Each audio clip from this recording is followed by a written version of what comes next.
Hello అండి. Welcome to సాహిత్య Raju's kitchen. ఈరోజు వీడియోలో బెల్లం అప్పాలని ఏ విధంగా ప్రిపేర్ చేసుకోవాలో చూపించబోతున్నాను. ఈ అప్పాలైతే చాలా సింపుల్‌గా తక్కువ టైంలోనే ప్రిపేర్ చేసుకోవచ్చండి. వంట రాని వాళ్ళు కూడా ఫెస్టివల్స్ అప్పుడు ఇలా ఈజీగా ఈ స్వీట్ రెసిపీని ప్రిపేర్ చేసుకోవచ్చు. మరి ఈ బెల్లం అప్పాలని ఏ విధంగా ప్రిపేర్ చేసుకోవాలో విధానాన్ని ప్రాసెస్‌లోనికి వెళ్లి చూసేద్దాం రండి. బెల్లం అప్పాలని ప్రిపేర్ చేసుకోవడం కోసం ముందుగా ఒక మిక్సింగ్ బౌల్‌లోనికి ఒక కప్పు వరకు గోధుమ పిండి తీసుకోండి. అదే కప్పుతోటి ఒక కప్పు వరకు బియ్య పిండిని కూడా తీసుకోండి. అలాగే ఇప్పుడు ఇందులోనే ఒక హాఫ్ స్పూన్ వరకు యాలకుల పౌడర్‌ని కూడా వేసుకొని ఒకసారి ఇవన్నీ కలిసే విధంగా ఇలా మిక్స్ చేసుకున్న తర్వాత ఇప్పుడు ఈ పిండిని రెడీగా పక్కన పెట్టుకోండి. గ్యాస్ ఆన్ చేసి స్టవ్ పై ఒక గిన్నె పెట్టుకోండి. అందులోనికి మనం ఏ కప్పుతోటైతే గోధుమ పిండిని అలాగే బియ్య పిండిని తీసుకున్నామో అదే కప్పుతోటి 2 కప్పుల వరకు వాటర్‌ని కూడా తీసుకోండి.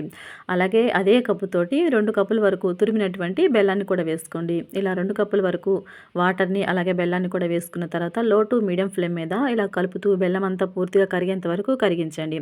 ఇలా బెల్లం పూర్తిగా కరిగిన తర్వాత ఇప్పుడు ఈ వాటర్‌ని వేరొక ప్యాన్‌లోనికి స్ట్రెయిన్ చేసి తీసుకోండి. ఇలా స్ట్రెయిన్ చేయడం వల్ల డస్ట్ నలకలేమైనా ఉంటే ఈజీగా స్ట్రెయిన్ అయిపోతాయండి.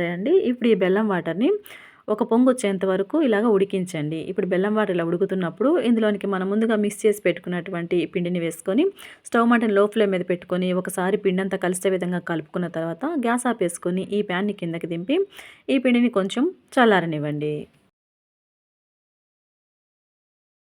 కొంతసేపటికి పిండి అనేది పూర్తిగా చల్లారిందండి. ఇప్పుడు ఈ పిండిని అంటే గోరువెచ్చగా అనేది చేతితో తాగలిగినంత వేడిగానే ఉంది. ఇప్పుడు ఇందులోంచి గరిటెని తీసేసి ఇందులోనికి 1 లేదా 2 స్పూన్ల వరకు నెయ్యిని కూడా వేసుకొని మరొకసారి పిండిని బాగా ఇలాగా పిసికినట్లుగా కలిపి తీసుకోండి. ఇలా కలపటం వల్ల పిండి అనేది కొంచెం సాఫ్ట్‌గా అవుతుందండి. ఈ విధంగా పిండిని అంతా కూడా చక్కగా ఇలాగ ఒక పిండి ముద్దలాగా కలుపుకున్న తర్వాత చేతులకి నెయ్యి రాసుకొని కొంచెం కొంచెంగా పిండి ముద్దని చేతిలోనికి తీసుకుంటూ 2 చేతుల మధ్య ఇలాగ రౌండ్ బాల్‌లాగా చేసుకొని వడ షేప్ లాగా ఒత్తి తీసుకోవాలి. ఇప్పుడు ఇదే విధంగా పిండంతటిని కూడా వడల్లాగా ఒత్తి తీసుకోండి. ఈ విధంగా అప్పాలని వడల షేప్‌లో తయారు చేసుకున్న తర్వాత ఇప్పుడు వీటిని మనము డీప్ ఫ్రై చేసుకుందాం. గ్యాస్ ఆన్ చేసి స్టవ్ పై డీప్ ఫ్రైకి సరిపడా ఆయిల్ పెట్టుకొని ఆయిల్ కాగాక ఈ ప్యాన్‌లోనికి ఒక్కొక్కటిగా మనం ముందుగా ఒత్తి పెట్టుకున్నటువంటి అప్పాలని వేసుకోవాలండి. ఈ అప్పాలని ప్యాన్‌లోనికి పట్టినన్ని వేసుకున్న తర్వాత వెంటనే వీటిని కదపకుండా ఒక నిమిషం పాటు ఇవి కాలిన తర్వాత మరొక వైపుకి ఇలా టర్న్ చేసుకుంటూ రెండు వైపులా మంచి గోల్డెన్ బ్రౌన్ కలర్ వచ్చేంత వరకు కాల్చి తీసుకున్నామంటే మనకి బెల్లం అప్పాలు రెడీ.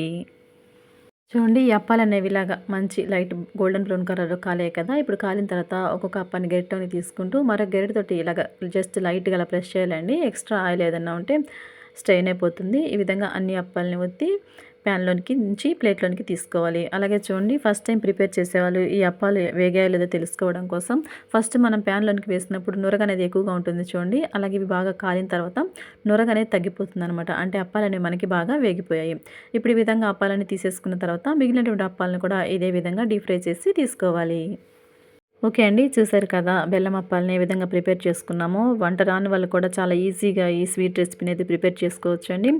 ఓకే అండి. ఈ బెల్లం అప్పాల రెసిపీ మీకు కనుక నచ్చినట్లయితే తప్పకుండా మీరు కూడా ట్రై చేయండి. ట్రై చేసి మీకు ఎలా కుదిరిందని కామెంట్ సెక్షన్‌లో నాతో షేర్ చేసుకోండి. అలాగే వీడియో కనుక నచ్చినట్లయితే వీడియోకి ఒక లైక్ చేసి మరిన్ని రెసిపీస్ కోసం మన సాహిత్య రాజూస్ కిచెన్ ఛానెల్‌ని సబ్స్క్రైబ్ చేసుకొని పక్కన బెల్ సింబల్‌ని క్లిక్ చేయండి. Thanks for watching our video.